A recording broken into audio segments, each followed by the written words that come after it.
नमस्कार, आप देख रहे हैं यूथ मुकाम न्यूज, मतलब खबरें आपके काम की। मोती झील को चंपारण की हृदय स्थली माना जाता है, मगर चंपारण का यह हृदय सरकारी उपेक्षा से हाथ है। वर्षों से कई घोषणाएं थोक के भाव में होती आई हैं, मगर धरातल पर कभी कुछ होता है तो बस जलकुंभी की ज्यादा खादा सफाई कर सौंदर्यीकरण का कोरम पूरा कर लिया जाता है। अब चंपारण वासियों की दुखती रग पर मोतिहारी डीएम शीर्षत कपिल अशोक ने भी हाथ रख दिया है। कोशिश हो रही है कि इसकी सूरत बदले। पिछले कई रविवार से कुछ एक प्रयास भी हो रहे हैं। अब इस प्रयास को कितना अंजाम मिलेगा यह तो वक्त बताएगा, मगर मोती झील की दुर्दशा ने नगर थानाध्यक्ष अभय कुमार के कवि हृदय को भी झकझोर दिया। तो उन्होंने अपने उद्गार कागज पर उकेरे वो कविता की शक्ल दे दी। फिर अपनी कविता को मोती झील के समीप खड़े होकर उन्होंने इसे अपना स्वर भी दिया। अब उनका यह वीडियो वायरल हो गया। इस कविता में उन्होंने मोती झील के उद्भव, उत्कर्ष व वर्तमान में उसकी दुर्दशा को रेखांकित किया है। उन्होंने शब्दों को अच्छा भाव दिया है। आइए उनके स्वर में इस कविता को सुने। उम्मीद है उनकी यह कविता सुन आप भी भाव विभोर हो जाएंगे। बता दें कि अभय कुमार कर्तव्यनिष्ठ पुलिसकर्मी के अलावा एक कवि हृदय व्यक्ति हैं, जो समय समय पर अपनी संवेदनशीलता को कविता के माध्यम से व्यक्त करते रहते हैं। इसके पहले वे कोरोना पर भी अपनी कविता को लेकर चर्चा में आए थे। चंपारण की इस धरती को उपहार मिली जो मोती झील, मोतिहारी के मध्य आज दम तोड़ रही वो मोती झील।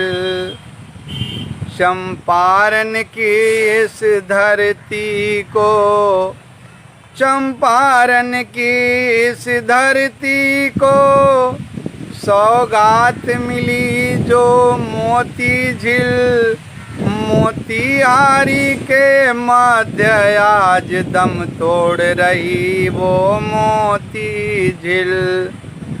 मोती माला सा रूप तेरा, मोती माला सा रूप तेरा, जिससे मोती झील कहलाई। तेरे मीठे जल की चाहत लोगों को तट तक ले आई। अपने कुनबे से बिछड़ गई। भौगोलिक तथ्य है कि मोती झील की संरचना गंडक नदी के क्षरण के रूप में हुई है। मैदानी भागों में जहां ढाल कम होता है और नदियों की गति बंद पड़ जाती है और उसमें अवसाद की मात्रा बढ़ जाती है, तो नदियां टेढ़े मेढ़े मार्ग से गुजरने लगती है। उसका मार्ग घुमावदार हो जाता है, एस की आकृति का हो जाता है। नदी एक तरफ जहां कटाव करती है वहीं दूसरे तरफ जमाव होता है और वह मार्ग गोलाकार हो जाता है। और कभी कभी जब नदियों में बाढ़ की स्थिति होती है और उसका प्रवाह तेज होता है, तो उस परिस्थिति में नदी अपने घुमाव मार्ग को छोड़कर सीधे बह जाती है और वह घुमावदार मार्ग छूट जाता है, जिससे झील का निर्माण होता है। और उस झील को कई नामों से जाना जाता है, जैसे परित्यक्त झील, छाड़न झील, गोखरू झील और अंग्रेजी में उसे ऑक्सबो लेक कहते हैं। तो इस मोती झील की संरचना जो है वह गंडक नदी के क्षरण के रूप में हुई है, लेकिन मैंने इसे दूसरे रूप में प्रस्तुत किया है। गौर से सुनेंगे कि अपने कुनबे से बिछड़ गई, शायद हलचल की चाह न थी। इस मिट्टी से जो प्रीत लगी, तुमने अपनी परवाह न की। तेरे दोनों तटबंधों पर, तेरे दोनों तटबंधों पर जो बास बसा था मनोहारी, मोती मोती कहते सुनते बन गया बाद में मोतिहारी। आबाद किया तूने सबको, आबाद किया तूने सबको, तेरे सानिध्य में जो आया।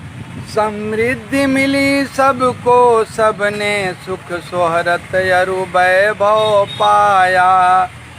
जीवन रेखा तुम बनी रही, जीवन रेखा तुम बनी रही सदियों तक मोतीहारी की। तुमने कितने हलचल देखे जंगे आजादी तैयारी की। तेरे तट पर बापू आए सत्याग्रह, तेरे तट पर बापू आए निलहों से मुक्ति मिल पाई। तेरे तट पर ही सत्य अहिंसा ने ली पहली अंगड़ाई। तू फूले नहीं समाती थी, तू फूले नहीं समाती थी जब धानी चुनर लहराती थी। पतवारों के छप छप में जब चीनी मिल सीटी बजाती थी। अच्छा लगता था कमल पात, अच्छा लगता था कमल पात बिच खग वृंदों का इठलाना। तेरे तल पर उनका उड़ना झुंडों में आना या रुझाना। पर हाय कौन सा पाप लगा, पर हाय कौन सा पाप लगा। आपस में ऐसे द्वंद्व हुए रोविंग क्लब चीनी मिल आदि सब एक एक कर बंद हुए। कूड़ा करकट मलमूत्र आदि, कूड़ा करकट मलमूत्र आदि बरसों तक तू धोती आई।